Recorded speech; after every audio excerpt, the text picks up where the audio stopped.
Ai, mosquito. Bem na hora que eu entro na live. A live de hoje é sobre as minhas experiências com atividade física e reeducação alimentar, porque eu recebo muitas perguntas a respeito de não conseguir, eu não consigo me alimentar bem, eu não tenho ânimo para atividade física. E as pessoas olham pra mim e perguntam: nossa, mas como é que você consegue? Eu tive que começar de algum lugar. E eu falei, eu queria ter a oportunidade de conversar com vocês a respeito disso, porque eu tenho um histórico enorme de altos e baixos, de começar e recomeçar e recomeçar e recomeçar e recomeçar várias vezes, até eu chegar num equilíbrio. Eu acho que eu tô numa fase muito boa de equilíbrio, né? Mas eu não sou perfeita também, não. Eu não como saudável o tempo todo, não é todo dia que eu tô com ânimo pra fazer atividade física. Eu comecei me atentando à atividade física. Eu tenho um primo que foi ele que me levou pra academia quando eu tinha 15 anos de idade. Hoje eu estou com 27. Então, há muitos anos atrás. Se fosse pra pensar assim, se eu fosse constante, se eu tivesse ficado na academia desde os meus 15 anos de idade, convenhamos que o meu shape ia ser sensacional, né, gente? Mas aí tá a prova de que altos e baixos esse tempo todo. E desde essa época até hoje, assim, eu acho que eu entendi o motivo, né, da atividade física na minha vida só agora. Eu sempre fui da musculação, foi a minha primeira atividade física, assim, que eu testei, e eu sempre fui da musculação, da Pratique, quando a Pratique era, tipo, uma unidade só. Hoje eu já testei outras coisas, tipo, eu já testei crossfit, tinha muita vontade de alinhar o crossfit com a musculação, porque é uma atividade física que eu acho muito legal, que tem um gasto calórico muito bom, que você se diverte, que você faz atividade física em grupo, mas é uma atividade física muito cara. Eu ainda não consegui conciliar. Eu vinha de altos e baixos desse, porque eu não entendi. Eu queria ter disponibilidade, eu queria treinar num certo horário.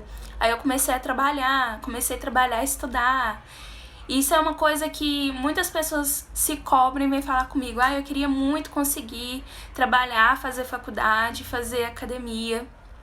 E é impossível, gente. Tem hora na vida que a gente tem que fazer escolhas. Admiro muito quem escolhe dormir, tipo, 3 horas pra treinar, estudar e trabalhar. Enfim, teve essas épocas da vida. Esse foi o meu início, né? Com 15 anos eu comecei a malhar, aí eu parava, voltava por causa das circunstâncias da vida. Hoje eu estou aqui. Eu fiquei um tempo parada em 2018 e voltei a a me exercitar em 2019, depois que eu terminei o meu casamento. Porque eu tava saindo do fundo do poço, eu precisava fazer alguma coisa por mim. Aí eu voltei a malhar, a fazer atividade física, aliás, em casa mesmo, porque eu estava quebrada, eu estava no fundo do poço e eu precisava fazer alguma coisa. Então, na situação que a gente tá hoje, todo mundo tendo que treinar em casa, fazer alguma coisa, eu fiz isso no início do ano passado. Outro dia eu tava até lembrando achando graça dessa situação, né, que nessa mesma época do ano, eu tava treinando em casa por um motivo X, e agora a gente tá tendo que treinar em casa por causa da pandemia. Agora, a atividade física é isso, eu sempre tive gosto, né, pela atividade física, sempre gostei, sempre foi um escape pra mim, pra eu desestressar, enfim, pra mim a preguiça nunca foi uma desculpa pra eu não fazer atividade física. Inclusive, eu recebi até uma pergunta sobre isso, de como ter ânimo pra levantar e fazer atividade física todos os dias, né? Pra mim, não é desculpa ter preguiça. Preguiça não é desculpa e não é aceitável, no meu ponto de vista. O que é aceitável pra não fazer nada? Na minha opinião, doença, né? Ou um acordo que você faz com você mesmo. Hoje não é dia de treinar, hoje é dia de descansar. Ok, não se obriga a treinar, não se obriga a fazer nada. Mas preguiça não é desculpa. Eu tenho um compromisso comigo mesma. Então, de domingo a sexta, eu faço o meu treino. Então, se eu tiver preguiça nesses dias, eu não vou aceitar. eu vou treinar, vou fazer alguma coisa de qualquer jeito. Sábado é o meu dia de descanso, eu tenho um acordo comigo. Quando você tá com preguiça, com desânimo pra trabalhar, digamos aí um emprego formal, você vai parar pra pensar, você tem escolha de ficar em casa? Não tem.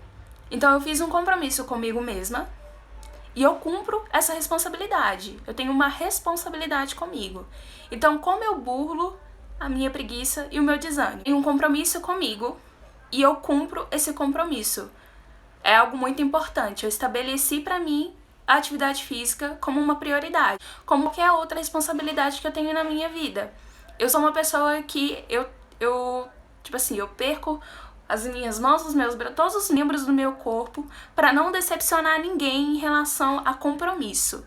Se eu levo as outras pessoas tão a sério, por que eu não vou levar a minha pessoa, que é a pessoa mais importante que eu tenho na vida, tão a sério quanto as outras pessoas? Encontrar alguma coisa que te satisfaça, né? Nem todo mundo acha que musculação é a única coisa. Geralmente a musculação é algo mais rentável, né? Mais acessível. Mas fazer uma caminhada, fazer uma corrida, qualquer outro tipo de atividade física. Eu tô descobrindo que fazer atividade física em casa também é algo muito prazeroso. Então a gente encontrar aquilo que nos satisfaz também é algo muito importante pra gente não deixar a preguiça dominar. Como eu comecei a me alimentar bem? Eu comecei nessa vida saudável com atividade física e depois que eu fui entender que eu tinha que cuidar da minha alimentação. Isso foi assim, uns 3 anos depois que eu comecei a fazer atividade física. Então eu tinha mais ou menos uns 18, 19 anos. Né? E eu decidi que eu ia ser saudável, né? E eu comecei a fazer trocas. Foi assim que eu comecei. Eu não tirava nada. Esse mundo fitness nem existia, na verdade. Né? As pessoas não falavam de fitnesa. Então eu comecei a fazer trocas, né? O pão, na verdade eu comecei a fazer mais refeições, porque a atividade física me dava muita fome, então eu comia tudo que estava na minha frente.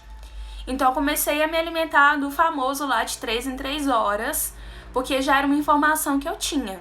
Aí eu comecei a incluir na minha alimentação pão integral, aí foi quando eu incluí os ovos no meu café da manhã, a experimentar as coisas, mas eu nunca fiz nenhuma dieta, pensando em dieta. Eu aprendi a gostar do que era saudável, eu ia fazendo testes, foi aí que eu aprendi a tomar café sem açúcar, eu substituí o açúcar por açúcar mascavo, de coco, essas coisas. Depois eu migrei pro adoçante e depois eu migrei pro café puro.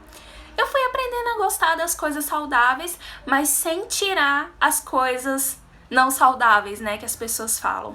Depois eu comecei a entrar no mundo aí da fitnesa, que começaram a surgir as blogueiras, que começaram a falar, né, de dietas, de falar de low carb, essas coisas. Eu comecei a entrar em mundos de dietas e fazer várias loucuras sozinha. Então, aí eu fui pro fundo do poço e foi quando eu comecei a desenvolver compulsão alimentar, eu tive um período de bulimia, aí foram, tipo assim, uns 5 anos da minha vida terríveis que eu não conseguia entrar num equilíbrio, assim. Que quando eu estive no lugar que muitas das meninas me procuram, né, deixando as suas reclamações. Ah, mas eu nunca consigo. Ah, eu não consigo ser constante. Eu tive nesse período. Eu vivi essa coisa de não conseguir gostar. Eu desgostei do ser saudável, de me alimentar. Era um fardo pra mim. Eu comia desesperadamente. Depois eu colocava pra fora, né, enfim. Foram anos da minha vida, assim, assombrosos, assim mesmo. Hoje que eu considero que eu estou no meu equilíbrio na alimentação total, assim, eu tenho total consciência do que eu estou fazendo, das coisas que eu como, quando eu como coisas que não são saudáveis, eu tenho consciência do que eu tô comendo, eu tenho consciência de que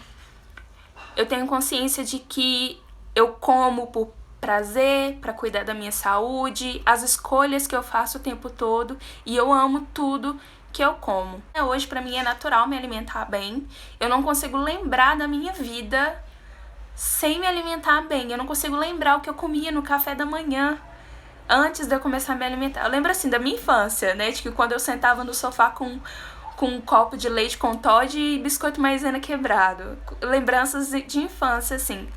Mas, sinceramente, eu não sinto saudade da minha vida antes de me alimentar bem. Coisas que eu fazia que no início me ajudaram muito. Eu sempre andava com comida na minha bolsa. Sempre. Fosse uma fruta, fosse um lanchinho, fosse um industrializado, que antes a gente não tinha noção, mas enfim.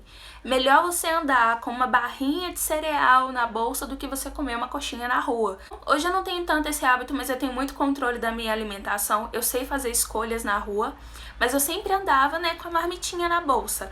Então, se eu tava na rua, eu sempre poderia recorrer a um lanche que tivesse na minha bolsa para poder não comer algo que a minha fome ali no momento estava me pedindo. Às vezes era só fome, não era vontade de comer determinada coisa. Quando começou a falar de alimentação saudável na internet, eu comecei a seguir muitas pessoas, né? Uma pessoa que eu sigo há muito tempo é a Jéssica Ribeiro, nutricionista. Ela é muito sensata, eu aprendi a tomar café sem açúcar, foi com ela. Então ela fala de nutrição de uma forma muito carinhosa, assim, muito verdadeira, com muita referência. Eu confio muito nela, e ela foi uma das pessoas que me ajudou muito a entender sobre alimentação, a aprender a ler rótulos de alimentos para fazer boas escolhas. Então, uma das dicas que eu posso dar aí para vocês, tenha opções para você ali, né, à sua disposição. Estude a respeito de alimentação, procure pessoas sensatas que te deem informação de verdade. E vá com calma, tudo é processo, tudo é caminhada e todo mundo tem o seu caminho a percorrer. O seu caminho não vai ser igual ao meu e o meu não será igual ao seu. A gente tem que ir com muita calma e com muito carinho, sabe? Entender que a gente pode recomeçar todos os dias. É parar de se comparar, né? Porque às vezes, por exemplo, eu posto as coisas aqui e as pessoas às vezes ficam se comparando comigo, né? Ah, eu não consigo fazer isso. Calma, você não tem que conseguir mesmo, não. Porque cada um tem a sua história, cada um tem o seu processo. E isso é muito importante de colocar na sua cabecinha. A Débora perguntou aqui se eu passo por nutricionista. Eu iniciei a minha reeducação alimentar sem nutricionista. Eu fiz pela minha cabeça. Depois de um tempo eu consultei com uma que eu não gostei. Eu passei por outra nutricionista quando eu expus para as pessoas que eu tinha um transtorno alimentar. Aí ela veio até mim e falou que queria me ajudar. E ela me ajudou. Isso foi extremamente importante para eu passar pelo momento em que eu estava perdendo o controle da compulsão alimentar e da bulimia. Então eu tive a ajuda de nutricionista quando eu passei pela doença. E eu passei por nutricionista, um nutricionista excelente, esportivo, que eu super recomendo pra quem treina e tudo mais. Eu também tenho indicação de nutricionistas funcionais, clínicos, enfim. Pra quem quer se alimentar bem, nutricionista é extremamente importante. O que foi mais difícil na minha trajetória, primeiro, reconhecer que eu tinha uma doença, quando eu tive bulimia. Passar por isso. A doença pra mim era extremamente perturbadora, assim. Eu comia desesperada, eu comia chorando, querendo parar, mas eu não vou chorar. Eu comia chorando, eu empurrava comida goela abaixo, eu não queria comer, mas eu não tinha controle sobre a minha própria atitude. O meu ponto de virada foi quando eu consegui sair, né, desse ciclo vicioso. E outro ponto de virada foi quando eu me separei, que eu terminei meu casamento, que eu tava num casamento horrível, era muito ruim pra mim, eu tava muito acabada, assim, sentimentalmente, fisicamente, psicologicamente, acabou muito comigo. E quando eu terminei esse casamento, foi o meu ponto de virada, assim, foi quando eu voltei a cuidar de mim. A Daisy maravilhosa perguntou o que me motiva, o que me faz ser constante, o que me faz continuar todos os dias a me conhecer. Eu saber que eu gosto de me cuidar. Durante meu processo lá, quando eu me separei, que eu tive um processo assim de autoconhecimento, foi fundamental para eu me manter constante, porque antes disso era só recomeçar, recomeçar, recomeçar o tempo todo. Então eu falo que eu sou constante a partir desse momento, e não tem muito tempo, né? Que eu tô nessa vida fitness tem muitos anos, mas que eu reconheço que eu sou constante nisso tem 1 ano e pouco. Eu como tudo que eu gosto, eu faço tudo que eu gosto de fazer, por puro prazer, prazer de cuidar de mim. Eu sou o centro das atenções. O que me motiva é isso, saber é o sentimento bom, saber que eu tô me cuidando, que eu tô sendo prioridade. Essas coisas que me motivam, assim. Eu não me enxergo de outra forma, sabe? Eu encontrei minha identidade. Eu acho que a nossa identidade tá naquilo que a gente gosta de fazer, aquilo que a gente sustenta. Às vezes, para algumas pessoas, é ter uma dieta flexível. Para outras pessoas, é para ter uma dieta super restrita. Para alguns é fazer caminhada, para outros é corrida, para outros é musculação, para outros é crossfit. Eu tô aqui e minha principal missão, assim, é motivar as pessoas. A intenção não é que as pessoas façam as mesmas coisas que eu, mas motivar as pessoas a se encontrar, a levar uma vida saudável. E para ter uma constância, eu acho que é super importante a gente encontrar a nossa identidade. Teve uma moça que me seguiu há pouco tempo que me perguntou se eu uso aplicativo para contar macros. Eu já usei, eu sei usar, eu tenho noção das minhas calorias diárias, tanto para emagrecer, para ganhar massa, para perder gordura e ganhar massa, para fazer manutenção. Eu tenho noção disso. E eu tive como meta não fazer dieta nesse ano, né? Até notei, fiz post, publiquei, eu não vou fazer dieta esse ano, só que eu estou aproveitando essa quarentena pra perder um pouco de peso, porque quando eu tô treinando musculação, eu não ligo em ser sequinha. Então eu como muito pra eu treinar pesado, porque o meu foco é ter um bom desempenho nos treinos. Então eu tô aproveitando que eu não tenho peso à minha disposição, eu não tenho academia à minha disposição, pra eu poder dar uma secada e depois voltar pra academia e poder ganhar um pouco de massa. Então, não estou usando, mas vou usar para poder fazer uma dieta flexível, porque é o que eu gosto de fazer. Eu não recomendo que você faça dieta flexível, que você faça contagem de macros observando blogueiras, que eu sei que tem blogueira que faz o grupo de apoio para ensinar o aplicativo, para te ensinar como encontrar suas calorias. Procura um nutricionista, fala, ó, querido, eu quero fazer dieta flexível, e um bom profissional, ele vai fazer o que você quer fazer. O que eu acho de jejum intermitente? É uma estratégia muito eficaz para perda de peso. Agora, para quem não sabe lidar com restrições, é uma péssima estratégia. Não acho legal fazer sem acompanhamento, porque tem os protocolos, né? Tem que saber começar, enfim, tem que saber os alimentos ideais. É uma boa estratégia, funciona para algumas pessoas, outras não, e não recomendo para quem tem histórico de transtornos alimentares. Obrigada pela participação de vocês. Vocês arrasaram na companhia. E a gente se vê nas próximas lives, tá bem?